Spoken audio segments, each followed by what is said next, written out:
Okay, so taking a look at the first year with the Leaf, I can see that I've used 3,139 kilowatt hours of energy in total. That equates to £329. Now that's the total energy used by the car. That isn't the total amount of energy that I've taken off the grid effectively or put into the car. That's the total energy the car's used. And the reason for that is some of the energy is imported into the car effectively, and that's equated to 2,475 kilowatt hours, which is £262 in terms of monetary value. But 663 kilowatt hours used by the car has actually been generated by the car while it's been travelling in regenerative braking mode. So whenever the car's in that mode, it's putting energy back into the battery. And in total, I worked out that 21% of the energy used by the car has actually been from regenerated energy. So that's quite impressive, really. A fifth of the energy used is actually generated by using the car. So over the course of the year, we've driven 9,677 miles, and that's worked out at 17.48 miles per kilowatt hour in terms of the average economy. I did work out that on the basis of my old car, over the same mileage, that would have worked out at £1,181 worth of fuel. That was a diesel Honda FRV, just for reference. So in total, that's a total saving of £919. Now that is assuming that I paid for all energy, which is not the case. Lots of the energy used was on longer trips, so that was from Ecotricity's rapid charging network, which is still to date absolutely free. They were planning on introducing costs early this year. That has not yet happened. So yes, that's quite significant. It's getting on towards £1,000.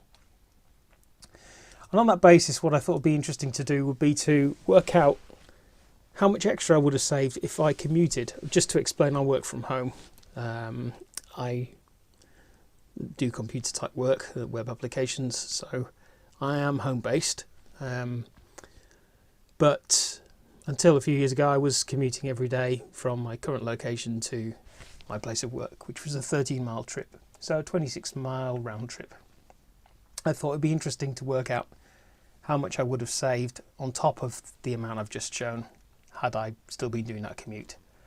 So I worked out over the course of the last year, it would have been 226 working days at 26 miles a day. That equates to 5,876 miles with an electricity cost of £159.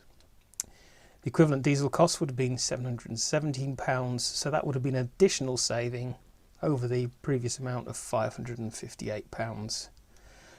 And therefore, putting the two figures together, that would have been a total saving of £1,477, so nearly £1,500 over the course of the last year.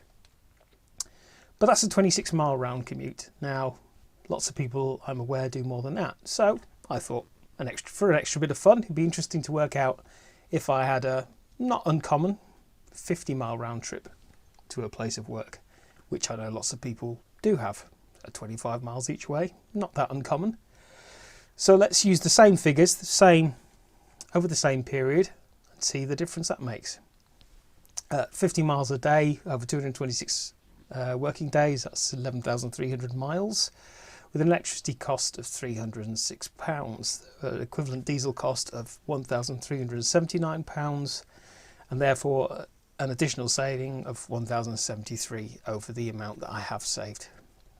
Therefore, that would have totaled up at £1,992 overall. So getting on for £2,000 a year. So what can we conclude from that? Well, if you're somebody who does a 50-mile round trip, which the car is absolutely easily capable of doing,